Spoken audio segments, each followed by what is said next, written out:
the history of the We created Egypt. In the Emerald Tablets of Thoth is where you will find Thoth telling you that he left over here to add land to go settle Egypt, Kemet. He didn't call it Egypt, he called it Kim. Right? The original that's a replica of is the Grand Canyon has the oldest temple of Isis on the planet. It got the oldest temple of Osiris on the planet. And the oldest temple of Tahuti is in Mexico. These are the temples that created all of the priesthoods of the world that was originally all female. That's why they are dressed in drag right now, calling themselves a priest.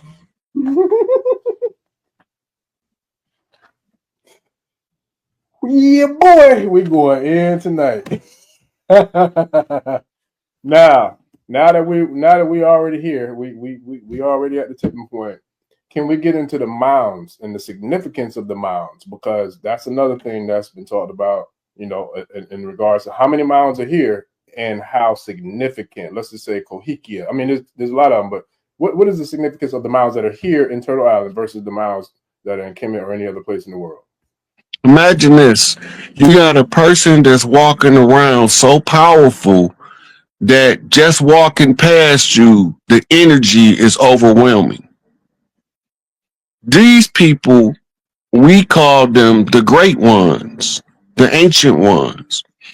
In all of these mounds you see, they either set the mound up as a site to draw from their energy, or a group of elders that laid their physical body to rest, built a mound over them to radiate that energy. These pyramids have a unique energy conversion capability, and the mounds is the precursor to the pyramid. There's more mounds and pyramids in the Americas than anywhere else in the world, contrary to popular opinion. Everybody think that they started somewhere else. They don't know the Garden of Eden and the Fertile Crescent is the area today that we call the Gulf. From the Mississippi River all the way around to the Amazon basin. That was the Fertile Crescent. That's where man originated from. The out of Africa theory is just that, a theory. But if you don't know bloodlines and you don't know the way that they told the story is upside down and backwards, you ain't gonna never put it together. You and David Copperfield talking about he finna make a jet disappear. You going on your way there and it tell you on the poster the greatest illusion you ever seen. You get there and you standing there in Vegas looking at this big old jet, and he put the tarp up, dropped the tarp, and you say, oh my God, he did make the jet disappear. The jet ain't went no goddamn where. He just made it appear that way to you. Just like they say they stole our land, but every time I look out the window, I see my land. That don't make no sense to me when the key part of theft is concealment. You can't seal all this land to Turtle Island. It's too much land. And they Supreme Court already ruled that they don't own the land. That's another part that I wanted to ask you about. So there was something that I saw in the other interview that I was watching from last week with Young Elder, where you was talking about, I believe it was something in regards to the Vatican. I don't know what it was, but it was like an agreement or something that had to do with like what, 100 and something million acres of land or 200 something. It was a crazy number, but do you remember what I'm talking about in regards to that particular? I'm not exactly sure what part you're talking about, but this is what the Turtle Island, the commission to colonize us and conquer us was given by the Pope under the white man's burden called the doctrine of discovery. According to the definition of white man's burden, it was to convert all of the heathens to become Christians. Tracing the Christians back to their origin, Constantine said that his purpose for calling the Nicene Council establishing the church was crowd control. He needed a means to control the people indefinitely, and the closest thing he found was back then what he called cult leaders today. They was different heretics that became the high priest that was called to the Nicene Equanimical Council to establish a common foundation and doctrine by which he would use to conquer. It had nothing to do with saving your soul and stopping you from going to hell, which came from the writings of Dante's Inferno and the history of a place called Gehenna in the city of Ur, where they used to execute criminals. But we don't know that stuff because we think hell is a place that you go after you die. Hell is on earth. Hell is on earth because they're using the system, a Hellenistic system of warfare. The first place they conquered was Greece under the Alexander, who said his father was Zeus. And Zeus is Enlil. And Enlil is a Sumerian deity who had a son named Ninursin. Ninursin wrote something called money magic, sex magic, and blood magic.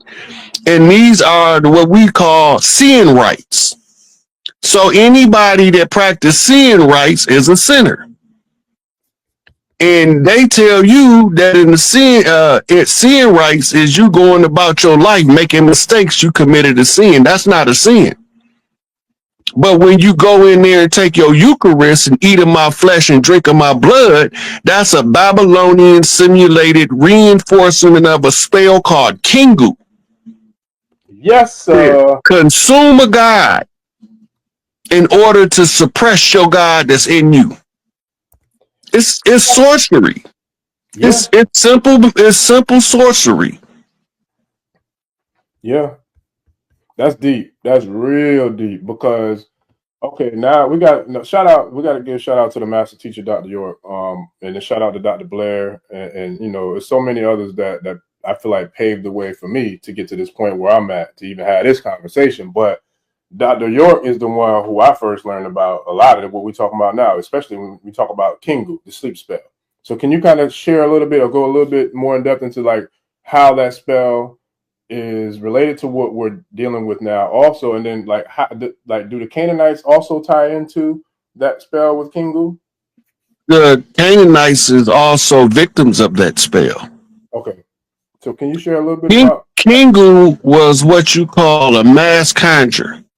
The mass conjure required you to they call it sacrifice. I call it murder. Murder one of the righteous ones and write a contract in his blood. Once the contract is written in his blood, all of the righteous people will follow the contract through to its end. The Kingu spell was written to last for 6,000 years.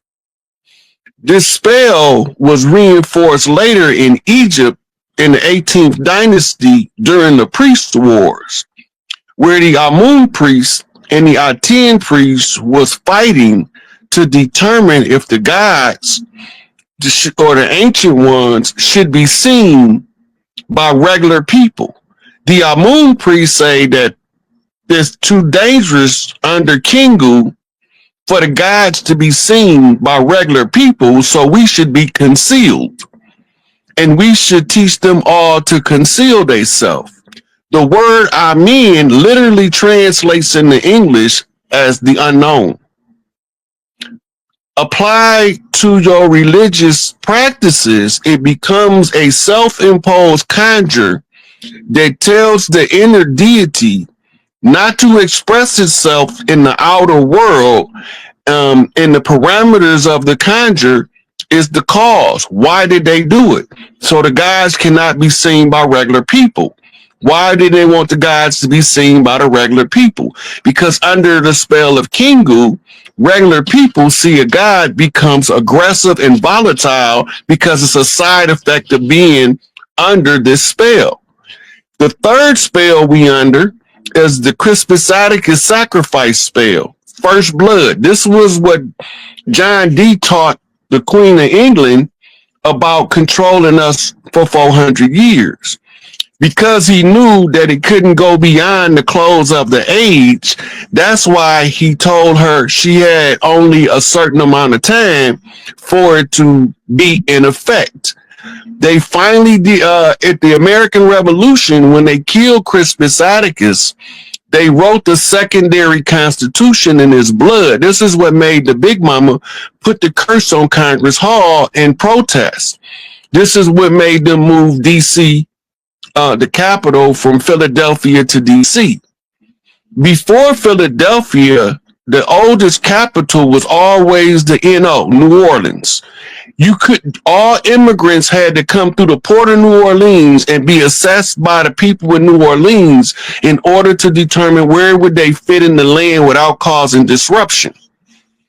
And they wrote the secondary constitution in Crispus Attucks' blood. This is why they always emphasize that he was the first nigga to die in the American Revolution, as the first person to die in the American Revolution. If you want to see the Constitution written in his blood, they keep it at the George Washington Masonic Memorial just outside D.C. I think it's in Virginia. So that's what the spells is. Woo. Yeah, boy, we lighting this thing up tonight. Shout out to, I think it's Chata Healer in the comments. Yeah, it's not about ego. I'm a child of the Universal Prime Creator. So therefore, I'm not attached to any religion, any clique, anything. Like, I am a spirit having a God child having a human experience. I came here to serve, and that's what I'm doing. So I get what you're saying, but it's bigger than that. It's about what we're doing now. So I don't really want to give too much more time, but you know, I appreciate the love and support. That was a good comment though, because it's tied directly to how you need to break away from these spells. Right, and that's what I was sharing. That's why I was sharing that. So let me put the comment up too, just so that way, you know, we keep it. So they can see it.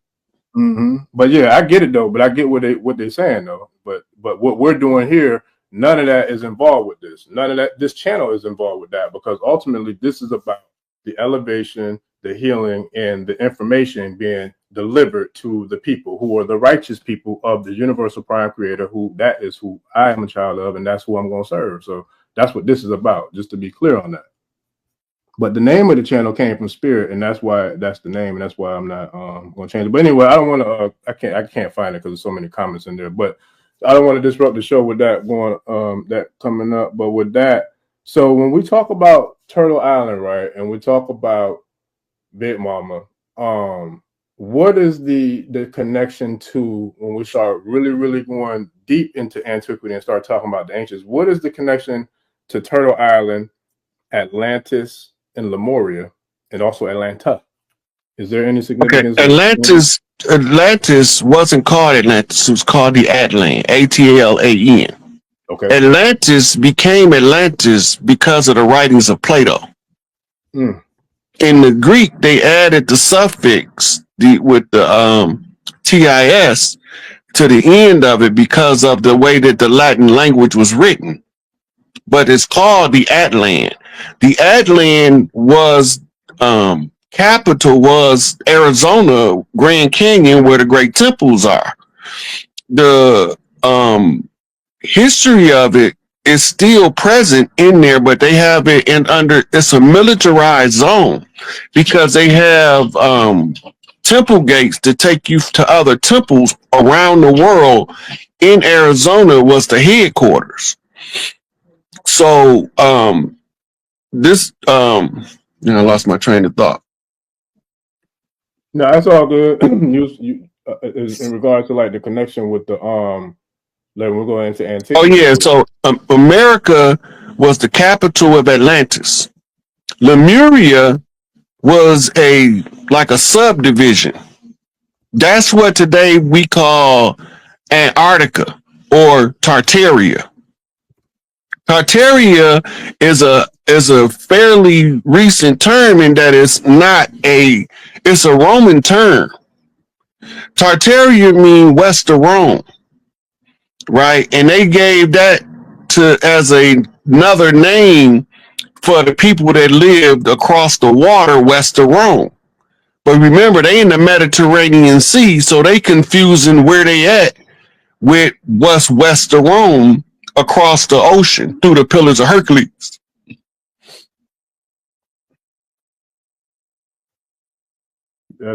So now with that, oh man, that's deep. How does the Olmecs play a role into all of what we're talking about now when we talk about They everything? from a different timeline and a different cycle. So all of those Olmec, Inca, Maya, today they known as Old Mississippians. But it's the same people, different time frame, different eras, but the same people, right? And we had all skin colors over here before 1492. And we didn't have racism before 1492. Everything that you see belligerent, when I say belligerent, I mean that it's against the nature of who we are. Everything you see that's belligerent to us as a tribal people came after 1492. We living in a foreign construct. We living under an occupied territory, occupied by foreign forces masquerading as the people of the land. We didn't sign them damn treaties. I don't see Chief Little River on none of them treaties. I don't see Chief Running Bear, Chief Standing Bear, Chief Black Bear, Chief Red Hawk. I don't see none of them names on none of them treaties. Who the hell signing them? Our names was tied to nature because we was tied to nature. We didn't take on other names until foreigners came and imposed their concept of our culture on us the way they want us to express ourselves. When they tell you something is pagan, that means it goes all the way back to Pangea. That's what pagan means. Right? When they call a woman a witch, they saying she a wise woman and you can't run that shit on her. But we don't know this because they villainize words through negative press. Right? Before gangs was bad, we had our gang known as the Little Rascals. Gang mean tribe. Look it up. Do the etymology. Gang mean tribe. They just use it and attached it to every nefarious act of warfare going on in the hood to make you think that the tribes is not the tribes. We ain't never went nowhere. They bust us up. We reconstituted. It's just like when you what's them robots when they break them apart, then they all form back together again. That's all we did. We transformed in front of their face. We got the same symbols we've been had for thousands of years. That's how we identify each other. You ain't gonna join no so-called tribe or gang, or whatever they want to call them, that doesn't hold fundamental values that you can relate to. That's the allure, the attraction. The tribe have to move according to how the tribes always move. Crip walking ain't new. It was remembered and reperformed. All crip walking is Tookie walking with the chains on his ankle through the death row, dead man walking, crooked man on the lane. You see, they didn't electrocute him because that shit wouldn't have did nothing but made him stronger. So they froze him in Area 51. Woo! We about to go in now, buddy.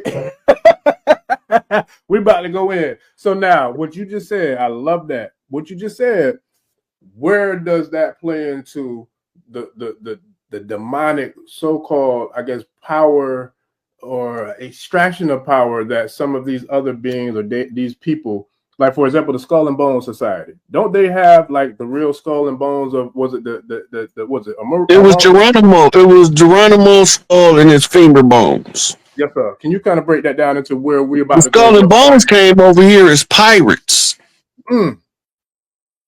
Mm. The Skull and Bones came over here as pirates, and their counterpart is an Oxford. I think it's I don't have a flyer for it, y'all, but on Friday, because I've been waiting for Grand Sheik to give me the title for Friday. But we will be on Friday, Grand Sheik and I, and this Friday coming up at 7:30 Eastern. So, and I'm looking forward to when we introduce that new song, Chief.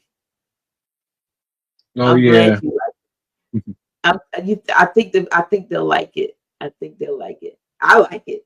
I got it on heavy rotation in my little playlists and so forth. They'll be singing it, I think. The ones that can. But yeah, we're gonna Fire. I was like, huh? I couldn't even believe who you told me was singing. Yeah, yeah. We're not gonna tell them, but it's catchy, isn't it? As they It is. used to say back in the 50s and 60s, it's groovy, baby, groovy. It is absolutely. Shout out to brother Rod's Bristol Bay. He's the bomb, as they say, he's the bomb.com when it comes to that. So when folks hear they hear the new song, they're gonna like, oh wow, yeah, you can.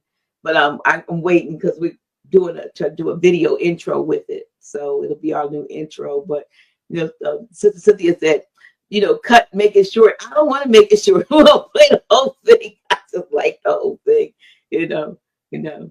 But it's good. It's good. I'm excited. And I know they love to hear my spiritual daughter sing. But she did that song 10 years ago. It was 2015. She sang it on the phone, and we just put it up just like it was off the like the phone recording.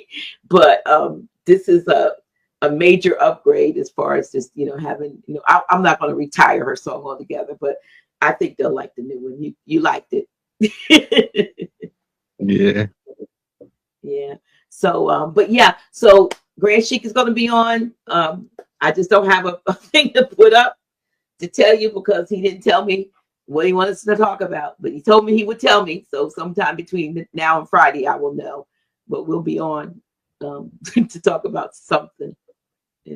And he might even be here. So he's talking about maybe coming to Delaware. So he might even be sitting beside me like old times. He said he misses me. Chief, before we go, is there anything else you want to tell us? Because I've been kind of running things and directing things, but tell us something that you didn't get to say that you want to say. Take out however long you want. I don't have a lot left. Just pay attention to the solar flares and the Schumann resonance because that's where the genetic upgrades is coming from. And you be feeling funny, go check it because it might be related to you being upgraded. I've been feeling funny lately. So what's that mean? Look up the Schumann resonance and the solar flares. They going at it. They having a whole conversation. So we shouldn't be avoiding them, right or no? No, look, the universe speaking frequency. They don't use English. Mm-hmm. And the frequency is measurable by man-made instruments. So you can actually see what the sun is doing and what the earth is doing in response. They're having a whole two-way dialogue. Mm-hmm.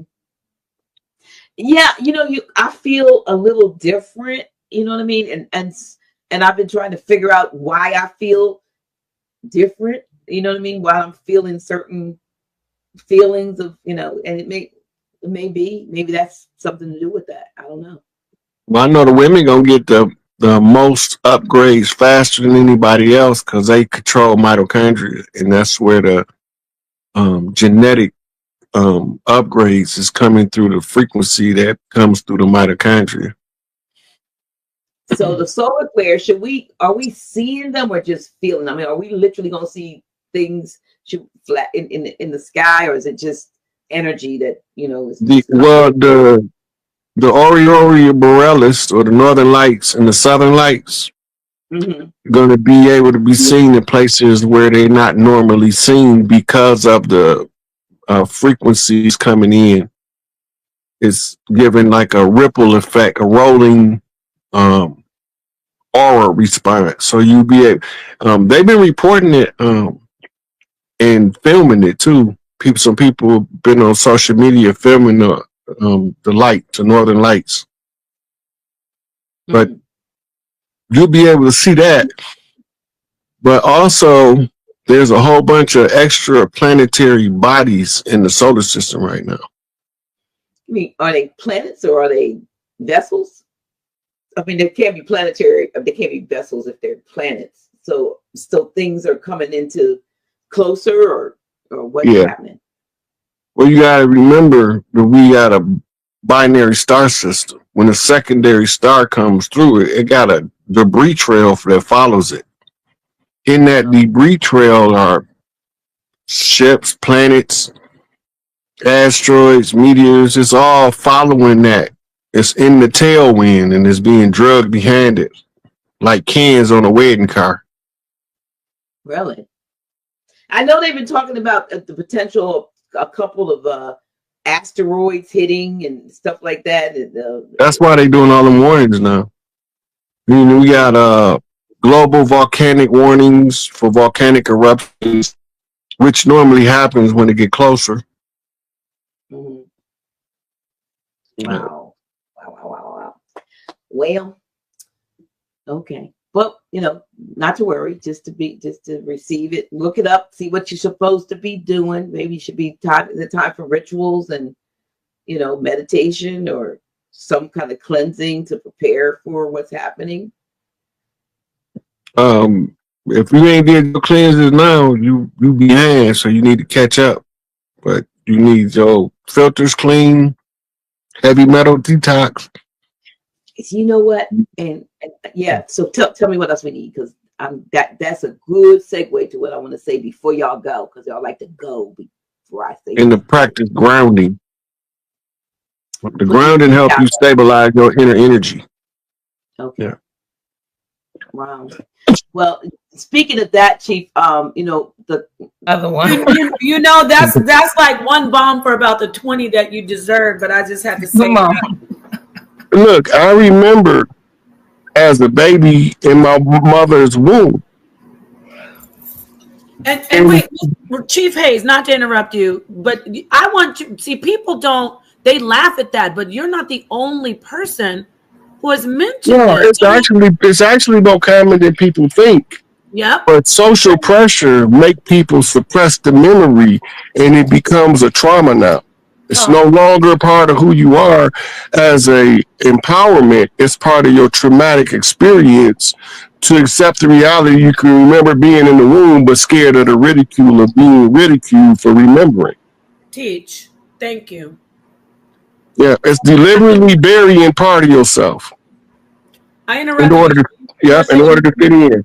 You remember your mother's womb. Can you tell us what you remember? I remember swimming in that mug. I remember the change in the temperature when I pissed in the womb. I remember a whole lot of stuff. I remember her telling my daddy, that boy in there flipping around like a monkey, and I was doing backflips off the side of her uterus. I remember it all. That's beautiful. I believe you, because I'm actually a doula. I'm a doula, and I also work as a midwife unofficially, because people be coming for me like, you know, where's your this, where's your that? But a lot of people have talked about this. Look, I remember my mama telling my daddy, talk to the baby. He said, that little motherfucker can't hear me. See, to your daddy now, how's he feel? Well, look, you know, that's just Pops being himself, right? And by me knowing him, it's funny to me. But because that's how you talk. He ain't he don't mean nothing. No, he didn't. You know what I'm saying? But some people would take it offensive because they got these fragile egos talking about they alphas. Okay. But they all doing beta shit. Oh. You know, since you're on that, what's this phenomenon? People might say, oh, it's always like this. No, but I don't think so, because, you know, I've been around for a while. What is this phenomenon of men and women in loving relationships, marriages, just unaliving each other over nothing. What is going on? Is it a frequency? It's actually taught, right? It's part of something called uncivil civil war. The goal is done through social engineering and the society disregarding what the purpose of relationships is, to attach fantasies to relationships. So you mislead the people about the purpose of the relationship, what the roles of the players in the relationship. So when the malfunction happened, you justify both parties for being the broken party in the destruction of each other. So the woman that shoots her husband because he was abusive becomes celebrated. Right? The abusive husband who eventually kills his wife also becomes villainized by celebrating. They're celebrating him, but they're celebrating him as the villain. Long as they keep the same amount of out front in the celebration, the people can still feed the energy. It's about miseducation on purpose. Can you add in though, like the Manchurian Candidate stuff? Like, is there anything that there's some, I don't know, is there some kind of, the voice to skull thing going on with this happening? Well, they do have technology that can shoot thoughts into your head. Right. That's all copyrighted technology that anybody that Google it, it's that easy to find. That's like, that ain't even no secret no more. Let me ask you a question. Now I'll be watching this on Netflix a lot, but they have this technology on Netflix. I don't know if it's real or is it out yet, but you know how they have those ear pod things that you put in your ear? Okay, so they have these things that they put on your temple, right? And so they playing games with them. And I've seen a couple of shows. The show is called... I know exactly what you're talking about. Right? The show is called Black Mirror, but it's a few other shows, right? And they putting these things on their temples, and they doing insurance policies, and they put them on their temple, and they make them smell beer, and then they can see everything that happened without them even telling. They just ask them a few questions, and the next thing you know, they saw everything that happened. So you can't even lie on the insurance frauds, right? And things of that. And it's for the memory. And they playing video games, and now the video games, instead of literally your eyes roll back in your head. People are writing books now with this kind of stuff. This is the new technology with this little temple piece. Right, and they going into other dimensions and all kind of stuff with just this little thing. It's not in your ear no more. It's on your temple. Yeah. Now let me tell you. Let me tell you a secret. Okay. That's old technology. The greatest and coldest piece of technology you ever gonna find is called the human body. It's the tech of the gods. They just coming with some man tech. The technology of mortals, but they still can't match the technology of the gods.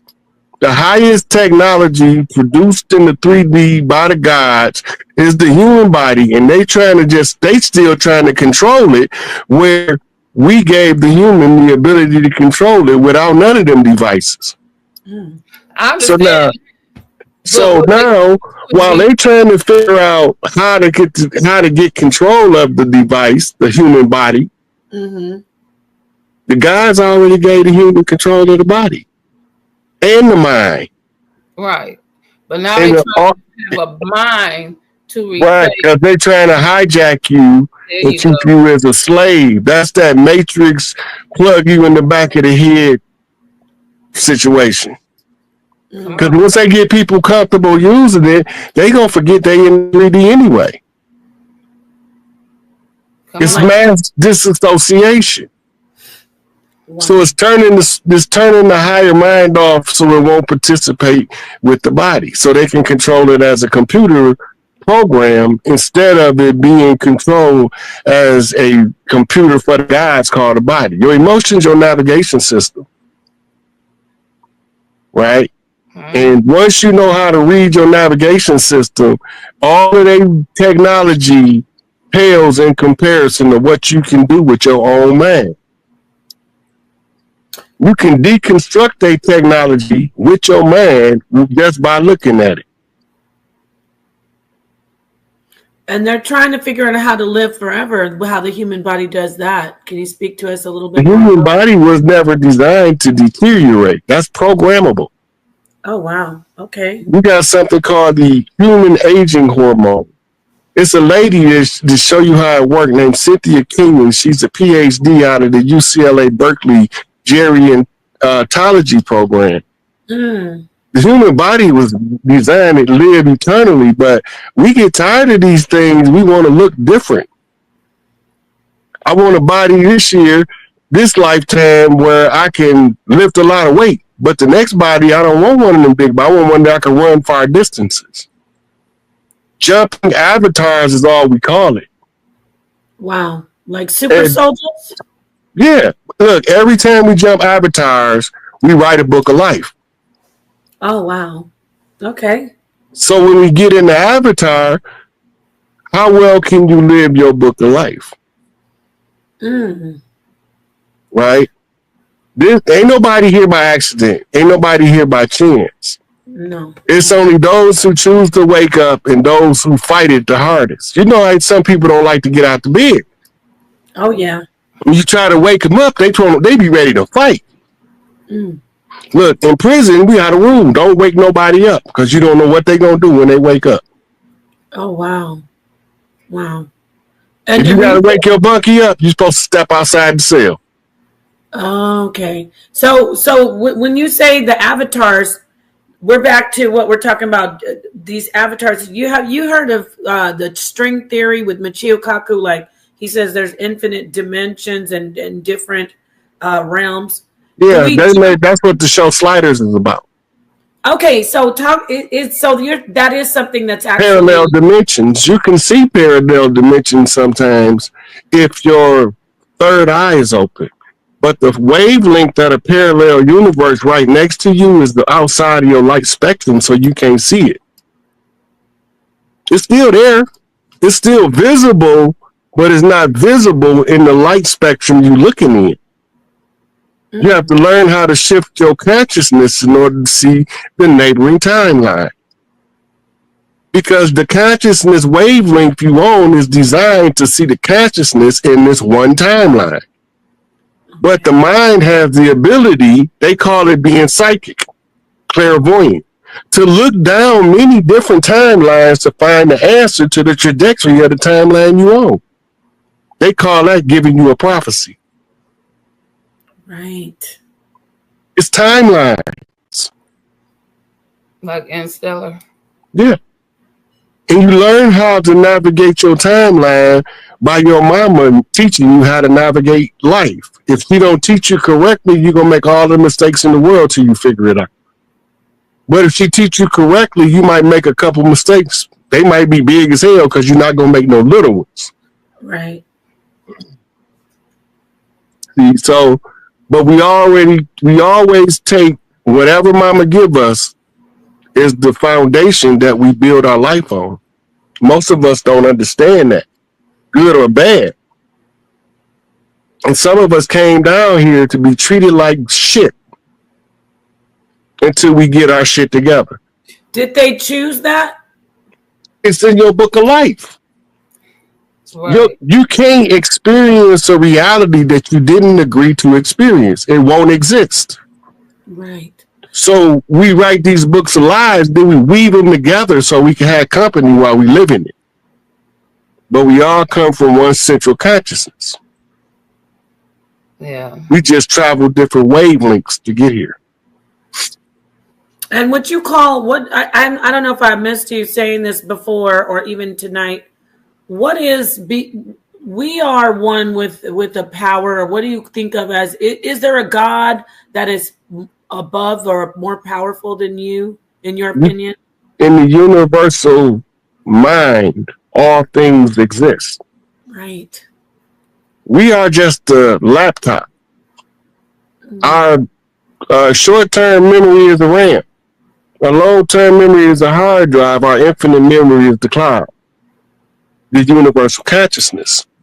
Yes. We all have access to it, but most of us too lazy to do what's required to access it because of the amount of focus and concentration through training yourself to do it. They come into it. We would rather try to live by somebody else's standard than make our own way. So we let other people tell us how to live our book of life instead of living the book of life that we wrote when we came. But that's also part of the conversation of, is it free will or is it predestination? Because the predestination part comes by you haphazardly following your book of life because you're still going to get to the final chapter. You're just going to do it haphazardly. But the one who chooses and applies his willpower is a straight and progressive growth. You got to start from somewhere, though. So do you say, I want to ask you, would you say, or can you talk to me about, or us about, when you're in that, when you're outside of this material self, or okay, and you are, I guess, in between, you said jumping from avatar to avatar, are you realizing outside of self, the body, outside of flesh, oh, that's just, I could just jump from another avatar anyway. So once you're in, talk to me, like, is that particular spirit or whatever that is, that energy inside of us when we're not motivated, is it saying, well, this isn't anything anyway, I can move on? Outside the body, we are what's called neuter gender light beings. Yes. Right? We have no emotions because the light is pure data. It's all information. But the wavelength of the information is feminine, a feminine wavelength. They call it wisdom. When we learn how to use it, it becomes wisdom. Right. Right? That's the masculine expression of it, though. The feminine expression of it is unconditional love. And that's when you connect the two, takes the highest frequency of man can reach. That's what they call your God status or your Christ mode. I was going to say that. That's Christ. Right. Because now you took your RAM, overrode the hard drive, and plugged straight into the universal consciousness in order to just answer the question. I'm getting a little emotional right now from that. You hit it right there. You know, that right there. Let's stay on that, because this is the Christ mode that you said. It's the unconditional love put together with the wisdom. Yeah. And that unconditional love includes being humble or sacrificing, right? Look, sacrifice is a misunderstood concept. Talk to us about it. Sacrifice is what you're willing to give up in order to help somebody with no return on investment. Very few people are willing to give anything up with no return on investment. Come on. There you go. But the side effect... Let me ask you, that's the Christ? We're still in the Christ, right? Yeah. Okay, go on, because you're feeding everybody, but this is what I'm getting the chills. So you got to get to that level, right? This understanding that a sacrifice is to be able to not always look for something when you do something good. You do it because it's who you is. You don't do it because somebody watching. Come on. This is my next photo op. You do it because that's who you are. And the side effect of that is you open up the channels of reciprocity. Right? Now, the reciprocity, even when you're not looking for it, brings you the gift. And then you kicks in something called gratitude. Because you didn't have to pay me for it because I didn't ask you for nothing. See.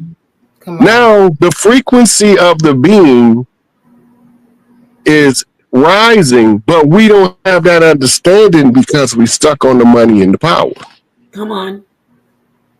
Instead of seeking the money and the power, seek your higher self. Your best expression of who you are is your higher self. Yes. If somebody asks you a question and you don't know the answer, ask yourself why. Why you don't know the answer? It is going to make you say, well, let me go find an answer. This is beautiful. And after you go through life of people asking you questions that you don't know the answer to, and you go seek the people who had the answer in order to understand the answer, that's called looking at it in stages and degrees. You're building yourself up, using other people's curiosity as fuel for your growth. When you get to a certain level and you see stuff that other people didn't see because they was asking you and you didn't have the answer. But now that you done went to find all of the answers that they was asking you, put it all together. When you put it all together, you give it back to the people. And are you acting like you are God when you do that, right? You're a God when you acting that way, when you do those acts? You're the vessel for God. You are the hands. You are the right hand. You're the tool that God used to help others because you're in your highest form. I love it. One of the biggest misconceptions is being misused. People will be like, oh, they was using me. Be thankful that you was useful. Oh, wow. What about the ones who want to use you up? That's misusing you. Okay. They using, if you use somebody out of context or purpose, that's misusing them. Yes. But if they're useful and they willing to be useful, use them. But respect that what you use because you might need it again. That part. But it was useful. And what it's because there's reciprocity going on, right? Yes. Yeah. Oh, wow. That's awesome. But if you offended for somebody using you, then you mad because you was useful. You gonna try to be useless. Oh, wow. That's good. I like that. Yeah. You should be glad that you're useful. Yeah. But just because you agreed to let somebody use you, you shouldn't feel no way about it. Because you should know where to draw the line. You ain't got to be a doormat. That thing that I will not do, I will not do. And I don't care how many times you ask me, my answer's still going to be no. I need the boss.